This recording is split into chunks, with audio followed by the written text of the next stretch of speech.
अभिवादन स्वीकार कीजिए ब्रजेश मिश्रा का और आप देखना शुरू कर चुके हैं द डिबेट। बहनों भाइयों, आज भारत निर्वाचन आयोग ने अपनी सभी तैयारियां आगामी 5 राज्यों में होने वाले असेंबली इलेक्शंस की कंप्लीट कर ली हैं और अब से 24 घंटे के बाद कभी भी एनी टाइम आचार संहिता का ऐलान हो सकता है और 5 राज्यों में चुनाव का ऐलान भारत निर्वाचन आयोग करने जा रहा है।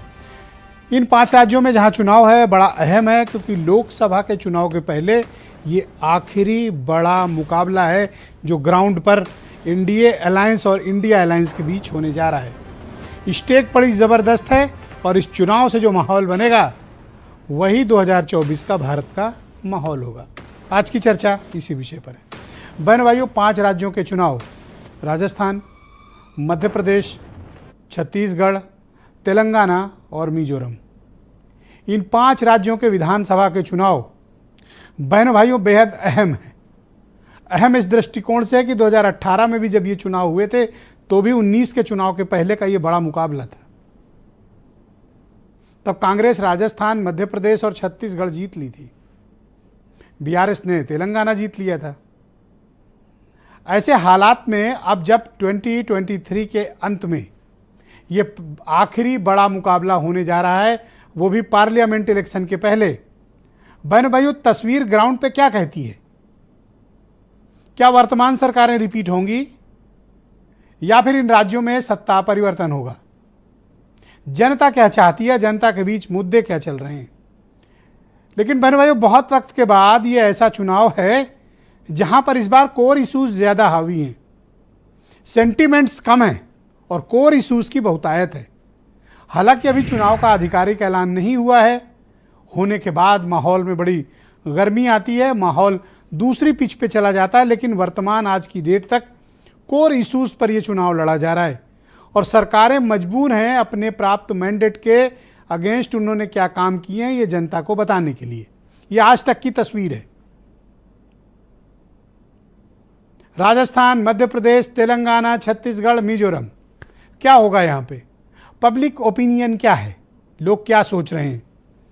क्या जो वर्तमान सरकारें हैं वो बेहतर काम कर रही हैं, वो रिपीट कर पाएंगी या फिर सत्ता का परिवर्तन इस बार राज बदलेगा?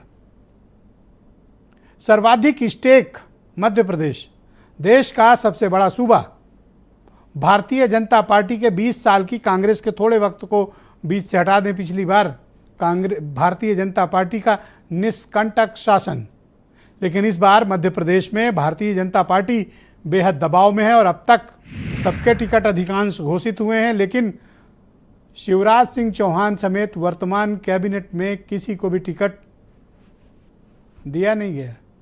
राजस्थान में भी जंग जारी है और कांग्रेस भी यहाँ मुकाबले में भारतीय जनता पार्टी के सामने खड़ी है। कांग्रेस भी तमाम अंतर विरोध, अपनी पार्टी के भीतर की समस्याएं हैं, गुटबाजी, जो बीजेपी में दिख रहा है आजकल वही कांग्रेस में भी उसी तरह की गुटबाजी मौजूद है। लेकिन बीजेपी में राजस्थान में भी ये समस्या है और मध्य प्रदेश में भी ये समस्या खड़ी है। बहन भाइयों, छत्तीसगढ़ में भूपेश सिंह बघेल की सरकार और भारतीय जनता पार्टी के बीच मुकाबला बहुत ज़बरदस्त है। लेकिन 18 के चुनाव रहे हों, लेकिन 19 में भले ही बीजेपी वहां घुसने में कामयाब हो गई हो, लेकिन उसके बाद से भूपेश बघेल ने वहां बीजेपी को ज़्यादा घुसने का मौका दिया नहीं। मुकाबला बघेल और रमन सिंह के बीच है। अब आपको ले चलते हैं तेलंगाना। ऐसा प्रतीत होता है कि वहां का चुनाव फिलहाल एक तरफा है। बीआरएस यानी भारत राष्ट्र समिति के चंद्रशेखर राव, इनको चैलेंज दे पाना फिलहाल कांग्रेस और बीजेपी के लिए बहुत ही दूर की बात है। बीआरएस पार्टी गांव-गांव फैली हुई है, शहर शहर फैली हुई है और बीआरएस ने तेलंगाना के लोगों के मन में अपने राज्य के प्रति और अपनी पार्टी बीआरएस के प्रति बहुत भावना भर रखी है। और जिस तरह का जनता के बीच काम किया है और जिस प्रकार की छवि का निर्माण किया है, वहाँ पर हिंदी भाषी क्षेत्रों की पार्टियाँ बहुत ज़्यादा काम कर पाने या बहुत एंट्री कर पाने की स्थिति में नहीं है।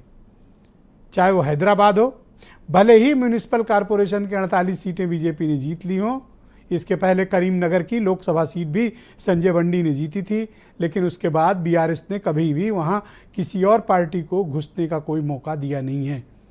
और आज की डेट में भारत राष्ट्र समिति केसीआर की पार्टी तेलंगाना की सबसे ताकतवर पार्टी है आज की डेट में। चुनाव का ऐलान होगा, उसके बाद क्या परिस्थितियां होंगी नहीं कह सकते हैं। मिजोरम में मुकाबला बराबरी का है और नॉर्थ ईस्ट की सिचुएशंस भी लगातार बदल रही हैं।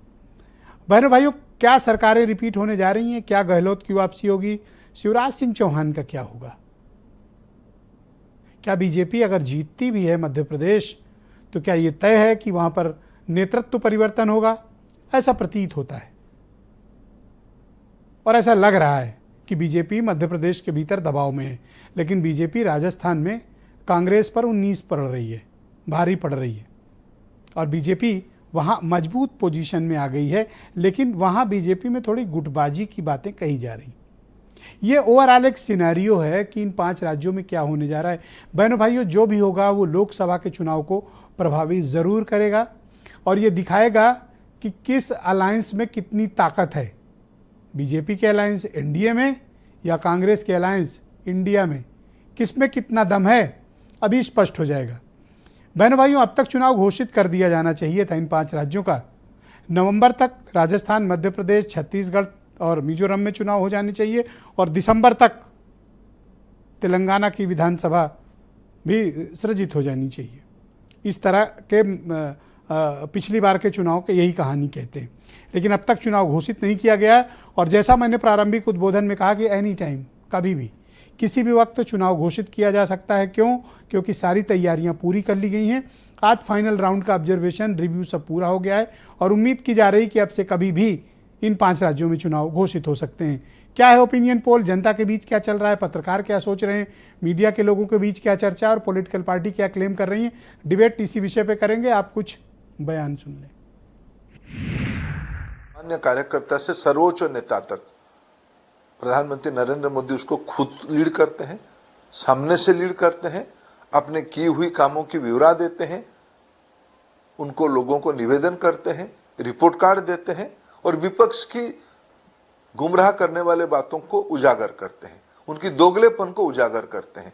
मैं बहुत ही आत्मविश्वास के साथ कहूं, हम ये चारों राज्यों में भारतीय जनता पार्टी की पूर्ण बहुमत की अच्छे मतों की सरकार बनेगी। 5 राज्यों में होने वाले चुनाव में इंडिया परिवार पूरी मजबूती के साथ एकजुट होकर के चुनाव लड़ने जा रहा है और इंडिया परिवार मिल करके एनडीए को हराने जा रहा है और इंडिया परिवार में ही पीडीए की स्ट्रेटजी का काम करेगी। पीडीए के तहत हम लोग एनडीए को हराने का काम करेंगे। खोता हुआ विश्वास और बिखरता हुआ जनाधार को बचाने के लिए भाजपा संघर्ष कर रही है, चाहे वो मध्य प्रदेश हो, राजस्थान हो, छत्तीसगढ़ हो।